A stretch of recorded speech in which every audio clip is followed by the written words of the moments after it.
नागपुर में लूट और हत्या के एक और सनसनीखेज मामले का क्राइम ब्रांच यूनिट 3 ने पर्दाफाश किया है। लकड़गंज थाना क्षेत्र में अज्ञात युवक की संदिग्ध मौत के मामले की समानांतर जांच के दौरान पुलिस ने 100 से अधिक सीसीटीवी फुटेज खंगाले और ऑटो की पहचान करते हुए 3 आरोपियों को गिरफ्तार किया। जांच में मृतक की पहचान हेमलाल राजेंद्र धृतलहरी निवासी छत्तीसगढ़ के रूप में हुई, जो नागपुर में मजदूरी करने आया था। पुलिस के अनुसार आरोपियों ने युवक के साथ लूटपाट की, बेरहमी से मारपीट की और फिर उसे चलते ऑटो से नीचे फेंक दिया। गंभीर रूप से घायल युवक के इलाज के दौरान मेयो अस्पताल में मौत हो गई।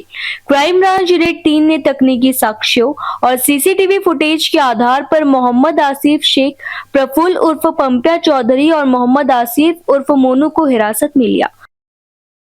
प्रफुल्ल उर्फ पप्प्या ताराचंद चौधरी राहणार हा चंद्रपूरचा आहे, पण सध्या खरबी चौक येथे फुटपाथवर राहतो।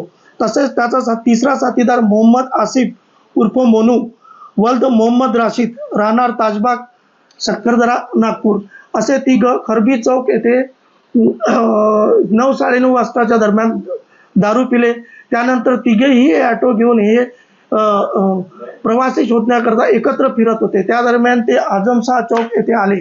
आजमशाह चौकात तेथे मृतक इसम हा ऑटो शोधण्याचा वाट पाहत असल्याचा दिसून आला। मृतक हा तेथे एक छोटीशी बॅग घेऊन उभा होता।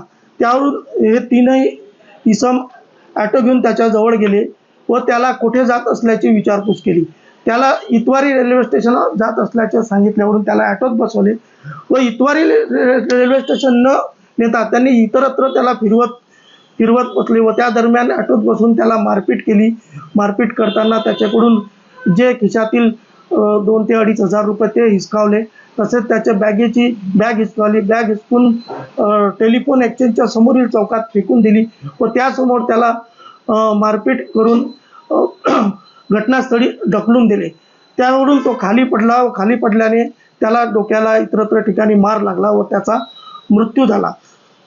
सदर तीनही आरोपांनी लूटपाट करण्याच्या उद्देशाने मृतक यास ऑटोत बसवून मारपीट करून त्याचा मृत्यू झाला असल्याचे तपासात आढळून आले आहे। सदर तीनही आरोपीस ताब्यात घेण्यात आले असून तसेच ऑटो ताब्यात घेण्यात आला असून PS लकड़गंज यांच्या ताब्यात देण्यात आले आहे। पुढील तपास ते करीत आहे। पूछताछ में आरोपियों ने वारदात कबूल कर ली, जिसके बाद मेडिकल जांच कर उन्हें आगे की कानूनी कार्रवाई के लिए लकड़गंज पुलिस के सुपुर्द कर दिया गया है।